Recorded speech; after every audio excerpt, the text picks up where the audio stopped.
Week 3 is in the books. Dolphins win.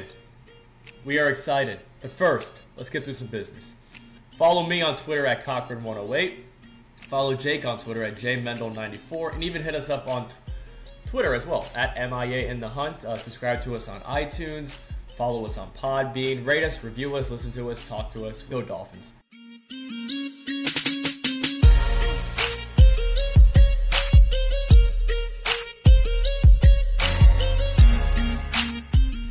It's week 3 and we're 3-0, baby. Topher, how you feeling? I feel good. Wow. I feel good. What's up, Bill Belichick? When'd you get here? You sound like you're 1-2, bro. No, it's not, no, trust me. 3-0 feels great. 3-0 feels awesome. It's because it's like you get like these weird sensations. After they went 3-0, I was like, you know what? I'm so pumped up. I'm gonna go to Office Depot. like that's what I was like. I was like, oh yeah, 3-0, baby. Office Depot. Here I go. Pre-game, post-game show on the radio. Like I was listening to it. But the game was fun. Like it was. They're so different in terms of excitement. Mm-hmm. That we're not like used to it, if that makes like, you know what I mean? Like our last like legit excitement was where you're like, oh my God, this is awesome, was the Wildcat. Yeah. And then maybe Jay and Jai's big games, where like it was just straight up like old school, like just run you over, rush for 200 yards, like. But we haven't seen enough we haven't seen like excitement like where it's just speed everywhere, where it looks like a college offense. We haven't seen that. Exactly. I think it's such a great way to start the show because, I mean, I have a page-long rundown here, but for you to bring up Jay Ajayi is so interesting because before this week, the Dolphins were so good at running the football. So what did John Gruden do? He said, our goal, we're going to make Tannehill beat us. Excuse me, we're going to make Tannehill beat us. Tannehill. I got to tell you, that Ryan Tannehill. We're going to stop Frank Gore, we're going to stop Kenyon Drake, and we're going to make them one-dimensional. And it doesn't matter because if you stop Ryan Tannehill, you guys still stop Albert Wilson throwing the ball too. You know what I'm saying?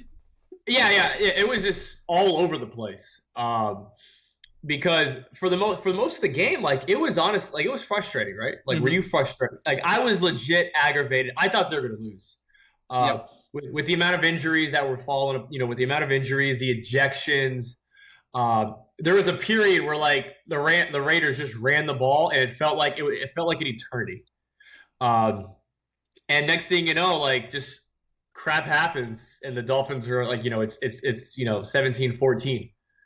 It was terrifying because first, Hayes gets hurt. Or excuse me. No, it was the sack. It was the sack with Andre Branch, who nearly committed murder like 3 times that game, by the way. He's freaking ridiculous, but that's kind of the point. He's Sue. Like, is it like maybe Sue wasn't the dirty guy? Maybe it was just Andre Branch knowing that Sue's going to get blamed for it, so he's just going to be as dirty as possible. You got to always have a fall guy. Shout out Chris Carter. But Spence gets ejected. Hayes leaves with an injury. Hayes, which is actually surprising because when he brought in, everyone thought he was a run defender. He was a run stuffer. And, you take him off the field on passing downs because you have a first-round pick that's supposed to get to the quarterback, but I digress. He gets hurt because he has the most sacks for the Dolphins. Branch gets hurt.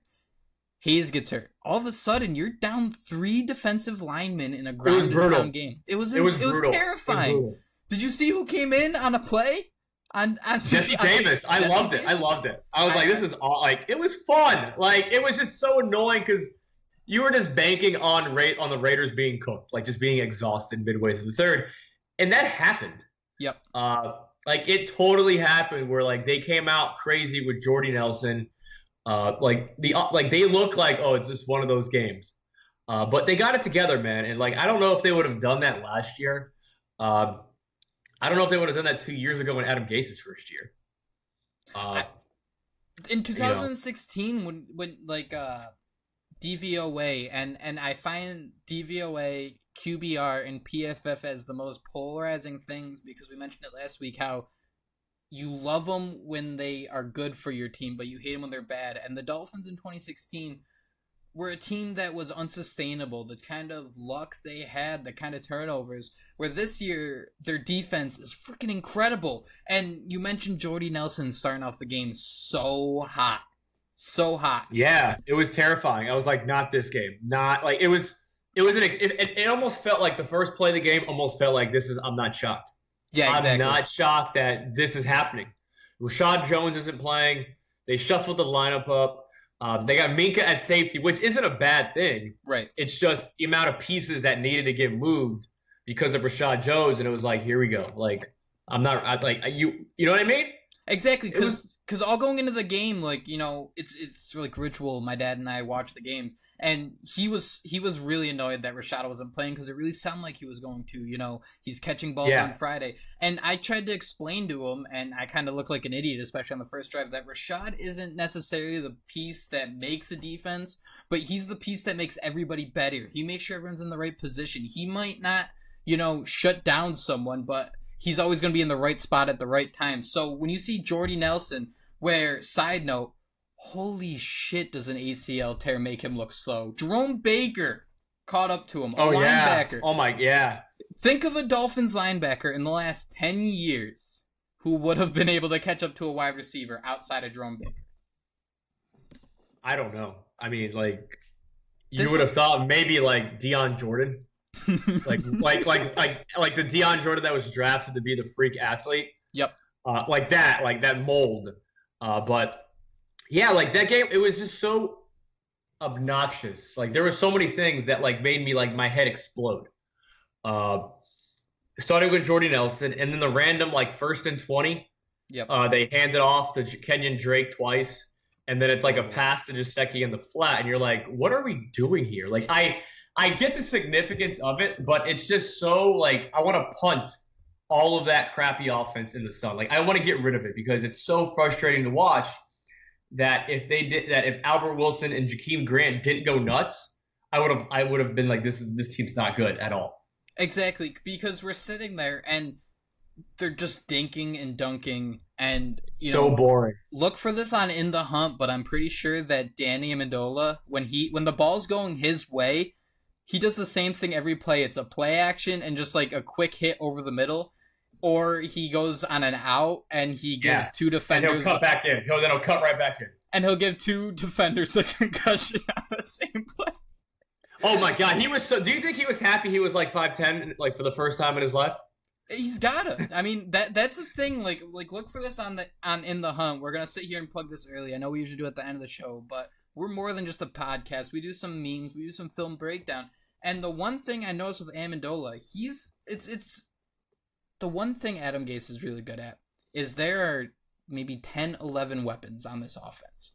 Gase knows how to hit every one of their strengths. And while these first quarters are really frustrating, their first ball deep, touchdown to Kenny Stills. And it was a beautiful throw. And they almost had another one. They almost had another one. Exactly. And I got bashed on this for Twitter too, but it's such a good point. Like I humble brag. I'm gonna talk about myself here for a second. But he hits Kenny Stills, and that drive was washed by a questionable offensive pass interference play. Oh my God! And a questionable holding call. But if you hit Stills, you don't even have to worry about that stuff. A lot of coaches, I know Parcells, this was his big thing, play good enough where the refs don't even have to be involved with the questioning of the outcome. And that, sometimes you're like, whoa, there's nothing we could do. Like, it was a 3rd and 30. We could have kicked a field goal if that didn't happen. No, but if you hit Kenny Stills, who was wide open, I'm not trying to bash Tannehill. I'm not trying to bash him whatsoever. No, these are just like tweaks. These are just like things that like, where you don't have to worry about running trick plays. Exactly. Because, that would have been another two touchdown performance for Stills. But did you see after the game, I know we're kind of jumping around a little bit here, but after the game, when Marshawn Lynch was doing his interview, he was standing behind a garbage can. Yes. So, yeah. There's 2 options there of why he was doing that, and I want you to pick which one sounds more legitimate. He was trying to say that his offensive line was garbage, or he was just so beat by the heat that he threw up. Yeah, he didn't want anyone close to him because he's like, I'm so hot, get close to me, I'm going to throw up, so I'm going to have this garbage can in front of me. Which one do you think happened? I feel like Marshawn's very subliminal that that it might have been the offensive line. But there was a play where it was after the game, Derek Carr ran onto the field to do the handshakes, and he looked awful. Yep. I know that look because I live down here, and so I know that feeling of like it's just miserably hot and you can't wait to go home. Right. Like your shirt's baggy, it's sweaty, you feel disgusting because you have like that chest sweat. It's the weird upper chest sweat that you keep rubbing with like a paper towel. Very relatable. And that's what Derek Carr had, but with shoulder pads. Yeah, and it's like that's what he had. And then Gruden didn't look any better. He looked like the dad who just mowed the grass in the polo after work and was just ready for a beer. Like, you know what I mean? Like he had that orange-brown complexion with the baggy silver polo. Like the dry fit that's not dry fit anymore. That's how he looked at the beginning of the game. That's the worst. Like he bought that polo at Walmart. And like he got the fake dry fit. Yep. He looked like that at the beginning of the game where it looked like he had both, you know, like every polo has the same two buttons. He had both of them unbuttoned at the beginning of the game, and as the game went on, it looked like he was like unbuttoning more because like the hole in his shirt just somehow got bigger and bigger, where you could tell it was brutal. And that's why the Dolphins' defensive line deserves so much credit. I mean, Spence got ejected, and that was dumb on his part, and people argue, yeah, he was the one on the ground. But either way. That was dumb. It was dumb. I don't care. No doubt. I 100% agree. And I think there are legitimate concerns with the defensive line. I mean, Robert Quinn looked good. The interior looks good. But the biggest key for a defensive line is to get sacks. And the Dolphins are tied for 23rd, but they're second to last in the amount of league in sacks with 6. And do you see someone as, you know, Charles Harris actually coming up and doing their job? Because it seems now like they're saying he's doing his job, but numbers don't lie. I mean, do you think it's because the teams are just getting rid of the ball faster? That's what I think it is. That's what I just think it's teams are just getting rid of it faster. Mm-hmm. And that's why, like, you saw like all these passes were just snap it and just flick it. Right. You know, whether it was to Jared Cook or Jordy Nelson across the middle, like it was just a one read and go. And outside of like Sam Darnold, where he's like literally holding on to the ball too long, I just think the offenses are faster and it's hard to get sacks. You know, and so it's hard to get sacks because the release is faster. And, you know, they've shown it where if they hold on to the ball, they get to him. They get to the quarterback when they hold on to it. Cam Wake did it. Mm-hmm. You know, William Hayes does it. But, I just think it's just a product of quick offenses, just trying to get rid of it faster and not get pressured so you don't get completely destroyed by defensive ends. Right. And we'll sit on the defense for a little while here. We go from the defensive line. We'll go to the linebackers, where Kiko Alonso has more than double the amount of tackles than anyone else on the team. And we mentioned Jerome Baker's speed. And I was actually really impressed with this group because McMillan, when everyone was gassed, he was still stepped up making tackles. Someone was going at Joe Shad for saying how he was impressed with how many tackles Kiko had yesterday at 13. And he was saying how they were all tackles, you know, past the line of scrimmage and, you know, after a completion. When else do you want to tackle him? Like, these are big plays. Like my dad, you know, this should become a segment. Shit, my dad says. Dad. Yeah, just. But he was saying how we didn't hear anything about Kiko, good or bad, even though he had so many tackles. And that's kind of what you want out of one of your middle linebackers. You want them to, you know, make the stops. It doesn't have to be behind the line of scrimmage. It doesn't have to be for, you know, a 2-yard gain. It's just getting there when no one else can. And Kiko, people bash him, and he's not the greatest. His instincts are a little off at times. But I've been pretty excited with, you know, what he brings to the table in terms of consistency. How do you feel about that? I think yesterday was just a hard game. Uh-huh. Like it was just hard. Right. You know, and I think a lot of fans want their linebacker, which I do too. Mm-hmm. They think their linebacker should be the linebacker that you could play with in Madden, where you're just the middle linebacker and you just attack the edges and just get everything on like a sweep or in a toss. But I you know, they had no defensive line, man. They were on the field. The time of possession for that game was I'm looking at it right now. It was what's it called? 38 minutes. Mm-hmm. 38 minutes Oakland had the ball. And they're going against Marshawn Lynch. So I just think that, like, that's what you get. Like that's what you're gonna expect. I'm glad that he made tackles. There wasn't anything egregious where they gave up a big play from from bad tackling. Like the only thing they gave up was just blown coverage, and that was with Jordy Nelson. They didn't give up any big plays because of tackling. And that is what makes me so excited about this defense, because I'll do a little nerd stats for you. Who they're first in opposing passer rating, second in turnovers forced, second in fewest 10-plus runs allowed, which we'll come back to that in a second. Third in yards per carry at 3.3, and sixth in points allowed at 17. But like you said, they faced Marshawn Lynch, and the team's only given up 4 runs allowed of 10 yards or more. And time of possession is a concern for me, a huge concern, because it seems this is a really home run, or we should call the Dolphins offense Adam Dunn, because they're either going to hit a home run or strike out.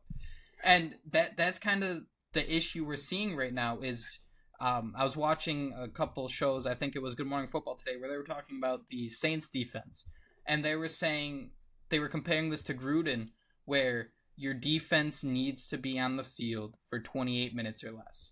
And that's an issue we had with the Dolphins in 2016, where time of possession was brutal. I don't know if this is sustainable, where the offense needs to do a better job of giving the defense a rest. And that's something we didn't see yesterday. And we haven't seen it all year. 100%. And except maybe the first game where they drove 90 some yards. Well, there was a lightning delay. Of course, everyone got rest. It was the first drive. I think it was the first one of the first series where they had the ball and they drove 90 yards. It was right. Miko made that stop. That's what I think is the best drive, because it was a drive. I would, and this is where I don't want to sound a Debbie Downer. I don't want to sound like that. But like you said, I like the exciting plays, but I just think that having drives is more sustainable to success than just these push passes where it's a guy coming across. I love it, but I think it'll be better for the team overall if the offense is more consistent at scoring and making big plays than just kind of terrible and obnoxious from quarters 1 through 3, and they explode in the fourth, and you're like, okay, what happened? What do we make of this team? Exactly. And before we talk about the offense, let's end with arguably the best group in the NFL. I'm going to say it. I said it last week, and I'm more confident in this week. My God, how good is the Dolphins secondary? I remember hearing about the Legion of Boom and just thinking, wow, how cool would it be to have a secondary like that? The Dolphins are pretty damn close right now, and people, I know no Dolphins fans forgot, but they were without Rashad Jones yesterday, and they looked freaking fantastic. Yeah, it's having Xavien Howard playing the way he is as of now, right now, it makes you feel good that why would you throw it to him? Why? He's shown for a reasonable amount of games now with a good sample size that if you throw to him, it's not going to be in your favor. And he's come up big 2 games in a row when the opposing offense needs a score, he shuts it down. It was Sam Darnold last week throwing it where it looked like Xavien Howard ran a nice slant route. And then last week but by the way, where Derek Carr got rid of it. Did you see Cam Wake nearly decapitate Derek Carr on that? That's got to be the worst feeling in the world, where you nearly get destroyed by defensive end and you throw a pick. To make it even better, if you do not know what we're talking about, you can head over to MIA in the Hunt, and our boy Zach actually posted the play about how important Cam Wake was to that play, and you'll never find someone who questions Cam Wake more than I. You got mad at me for saying this, but I've always, the ship's kind of sailed, and he's weird. He's just weird. That's all. Yeah. Yeah, he's a very streaky guy. When he gets hot, it's amazing, and then when he's not, he's just Cam Wake. Yeah. But let me ask you this before we switch to offense. What do you make of this? I'm on Pro Football Reference. Total number of drives, the Dolphins are tied for 9th with 36 drives. The Browns have 44. When it comes to plays, the Dolphins defense has faced 213 plays. Bengals at 231. But then when you go to points, basically average points per drive, The Dolphins are at 1.47, which is 25th in the NFL. That basically they've had a lot of plays, they've had a lot of drives, but they're not letting teams score. It's literally bend don't break. Exactly. And the last note I have on the rundown right here is me saying this podcast is going to be hard because I'm smiling like an idiot the entire time. And that's because we went years. I remember being, I think, maybe late middle school, early high school, and there was a game against the Patriots where Tom Brady was driving to win the game, and he threw a bullet, and it landed in Channing Crowder's chest, and he caught it. Yes. And that was the end of the game. And since then, I mean, we had the Michael. I thought Thomas. you were talking about Michael. I thought you were talking Michael Thomas. But we needed someone to consistently make the plays, and the fact that people want to throw out Xavien Howard is awesome. I love, because after the first interception, because I don't know what Carr was thinking, Cooper was triple teamed, and he quit, and he gave up. He's like, I'm done. I'm out. It's too hot. It's too hot. I saw people call him Amari Pooper, and that was just fantastic to me. And so I wanted to tweet out, best cornerback in the league. But I'm like, nah, I can't do it because this wasn't the play. No, yeah. But that second interception, oh my God, my dad was sitting there like, is his feet in bounds? Is his feet in bad? My hands were just raised because I knew the best cornerback in the league made the play when the defense needed it the most. I saw that and I was like, damn it, we have to pay this guy. Yep. Oh yeah. Yeah. Like we're gonna be screwed. Someone's gonna get cut. Like someone who you don't want. Like it's gonna be Cam Wake. Like it's gonna be like Cam Wake or Rashad Jones. Oh. And you're just like, you know what I mean? Like it's just that's what I was looking at. It's like it's his third year, correct? Yeah. You gotta pay him. Like you have to. You gotta just here's your check, man. Do what you want. Because otherwise, he's playing ridiculous. Mm-hmm. I don't think we've seen a quarterback that dominant. He's playing better than Brett Grimes when Brett Grimes was at his best with the Dolphins. Easy. He has 7 interceptions in 8 games. I can't think of a freaking wide receiver for the Dolphins who had 7 touchdowns in 8 games. I can't think of a running back who had 7 touchdowns in 8 games. And Kenny Stills. Shut up. Mike Wallace. Oh. You're sending this to a bad place. Topher, with that, do you want to talk about the offense? I do want to talk about the offense. The offense is cool, man. It's frustrating. It's annoying. Mm-hmm. But you know what, man? It's so damn exciting. It's you're watching it and you'll just this is where I thought it was cool was I saw a play. I think it was week 1. And it was the Rams did it and the Chiefs did it. Where it was kind of like a little touch pass. And the Dolphins did it. And it's the biggest thing. It's they did it and it worked, and they did it twice and it worked. Jakeem Grant, Alvin Wilson. I thought that's so cool. Where it shows me that Gase is kind of up with the new guys, in terms of creativity. Is Adam Gase skinny Andy Reid? No, he had no. You need 2 more years of it. You need 2 more years of making it and falling short in the playoffs. Because I was just thinking about it on the way to work today that the reason why the hype train is with Sean McVay is because the team's good the second year. Mm-hmm. The team's good the second year, and this year, yeah, they've been more consistent. Now injuries could change that whole thing. It changed it for the Dolphins, and so but Gase is very creative, man. And it felt good seeing it from your team. It felt awesome seeing the high fives. It felt cool seeing all that because it's oh my God, we're cool. We're exciting. And we have cool guys. You know what bothers me about it, though, is, I watched Sports Center and Get Up this morning just because I want to see, the top 10 plays and see which Dolphin plays made. So, nothing. Neither of the shows talked anything about the Dolphins. And nobody wants to mention this, but that high five was at the 15-yard line. They had to run 15 yards before they still reached the end zone. That was so freaking cool. I've never seen an offense like this because I try to think back to 2013 when they were 3-0 as well. And I remember the win against the Falcons, which was a good team. But the team we're seeing now isn't blowing out teams, but the win's never in doubt. They finish off games. And that is something we haven't seen from the Dolphins in my lifetime. Or at least when I've been consciously been a football fan, it's never happened. Yeah, they're closing the game. Like it's. Do you feel that if they're down in a game now, that they're not down because they can make explosive plays real quick?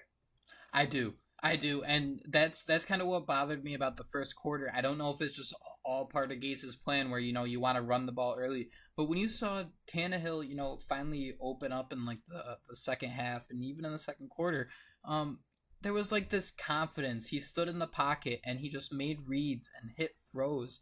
And the offense looked really smooth other than, the 1 yard runs, 2 yards runs. And I think that was like I said, part of Gruden's plan to make the Dolphins one dimensional, and the fact they were able to adjust and come out on top like that is very exciting to me. Very, very excited. So let me ask you this though. Jakeem Grant played on 9 snaps. Albert Wilson played on 10. And people are saying they need to play more. They need to be on the field more. We got to make this happen more often. Do you agree with that? I think that you need to have them on the field more just so teams don't get used to like, all right, here, this might be a gimmick play. Mm-hmm. Like it's just consistency. Like it's like you gotta be accounted for your entire game, not just specific stuff. Like it's almost like a tell. And I don't want it to be a tell where that if Jakeem Grant's on, get ready for some slick stuff where, there might be some trickery that like if he comes in motion, the chances are if he's coming in motion, it might be to him. I think Gase is creative enough to not like tell it like that. But yeah, you gotta give your guys more. You gotta give these guys more snaps, man. Like there was it was last week where Albert Wilson got the ball and I forgot he was on the team until he caught it because he hasn't played. Mm-hmm. And then it was a penalty that game. It was a penalty on that specific play, but you just forgot that he was on the field because he gets the ball like at random times throughout the game, and so it's not really domination. It's just more like gadgetry. That's exactly what I'm going to disagree with you because I think defenses probably feel the same way. The Dolphins ran 40-ish plays, so we'll say Jakeem Grant and Wilson were both on about 20% of plays. We'll round up a little bit, where I don't think they're every down guys. There were a lot of people that it's not every down. It's just an increased snap. It's just like give them a little bit more snaps. Right, but I mean, like, so there was the 2 Jakeem Grant plays and there was the 2 Albert Wilson plays. So let's just say for the sake of argument, 20% of the time they were on the field, the play went to them. That means 80% of the time it didn't. That means 80% of the time they were on the field, there were players around that were just there for distractions. And I think that the way this offense runs, that's not what you want. You need players who are going to be on the field. That's why, Devontae Parker on the field who can catch a deep ball down the sideline or do something like that is very important to this offense compared to, Wilson being out there a couple more plays for, like, not a distraction, but like you mean just the opportunity, I guess, when you already know it might not be going to him. Where I think it's kind of okay to have these guys 10 on each because it just keeps defenses guessing all the time. Danny Amendola plays so many plays because no matter what, he's going to be where he's supposed to be. You hope Devontae Parker's that guy, and Kenny Stills definitely is that guy. Uh-huh. So Jakeem Grant and Wilson, they're there to do... I'm not trying to say one-trick ponies whatsoever. All I'm trying to say... Yeah, they're not that. It's just... I get what you're saying. They're not one-trick set for a specific thing. And you need to go towards that unless you wanna be down. You already have a quarterback, so there's 11 guys trying to fight off 10. You have them being distractions. All of a sudden, it's 11 against 9. I guess that's just my biggest thing. But looking at that Albert Wilson throw to Grant, I think Frank Gore deserves some credit for that hockey assist because the old Dolphins, someone would have gunned that ball somewhere, whether it be Jarvis Landry or like a rifle, a sharp toss, like a hard toss. I totally get it. So I think we need to give Frank Gore so much credit for that lovely little toss to Albert Wilson on the throw because that was so much fun, dude. That doesn't get talked about enough. No, it was real fun. It was really cool. Like you're like they can do that. They did that, and you were just like, what are they doing? And then he scores. You're like, oh my god, that was freaking awesome. Mm-hmm. And like, do you think we'll see that again? My favorite part was after the game, I forgot who, I think it was Wilson, who said there's more to come like this, where the option plays where he's probably going to be throwing the ball and probably from different spots on the field, maybe lined up from a wide receiver position, a running back, or quarterback position. And that's why I'm excited about this team. I don't know what analogy to use here other than blowing their load too quickly, but I don't think they're doing that. I think they No, they're not. They're not doing that. They're not doing it. It accounts that like teams have the game plan for like just these random gadget plays, so that like I said, like if like you said, if Grant's on the field, now you got to like worry about all right, what's going to happen here, and it might free up maybe a run for Kenyon Drake. That's exactly what I was thinking, because I wrote here too that the Dolphins have only one rushing touchdown. Is that an issue? No. I don't think so at all, because before this week... Not right now. Not right now. I don't think it is right now. Because, the first 2 weeks they were one of the best rushing offenses, even though they had, the one touchdown. And I kind of want to argue, except for my fantasy team, that those Tannehill touch passes should be counted as runs, which changes everything. God. And I'm not trying to bash Tannehill. It makes him look like an MVP candidate, swear to God. Like those plays and those yards, how they inflated his stats... You're seeing articles of him like in the MVP talk, and it's the weirdest thing. Mm-hmm. Mm-hmm. Because when you look at it, it's a touchback. You're like that, and you think like MVP, you think Pat Mahomes, you think like Drew Brees, just carving up offenses, and it's just Tannehill doing touch passes in the backfield, and you'll take it. For sure. It's so weird. There were some times though where he did carve up the defenses, which was incredibly exciting. But it's so annoying when he does it. Oh my God! Mm-hmm. Because you know what's gonna happen. It's always before the first half. And yeah, and to gripe about him just a little more, because we do. He's had a good season. I'm excited. But we want more. We always want to have more, because we know what the Dolphins do. We know they have looked so promising in the past, and everything just kind of falls apart in front of us. Where there were blitzes where he instantly is like, all right, I got to do this read right away. It's like, yeah, there's a rush coming, but defenses know that when you show pressure on one side, you're going to throw at that side. So there were batted balls, a couple incomplete passes where if he just turned his head and, looked at Devontae Parker or someone over the middle on the other side, it was probably a touchdown. Yeah. I think I know the play you're talking about where Parker was like coming across streaking, and they actually showed it on a replay after the game. I mean, after the play. But yeah, you want more because you could see it. Exactly. You see that like there's more there that's to be desired. But yeah, as of right now, I mean the team's still 3-0, and so it's entertaining as hell to watch it, and you're happy with the results. Now we're not going to talk about New England in this podcast because this is the morning after Monday QB. But yeah, man, you can't you got to be pumped up right now. And the Patriots, their defense are, looking too good. And fins up. Just send it. Just resending it? Okay.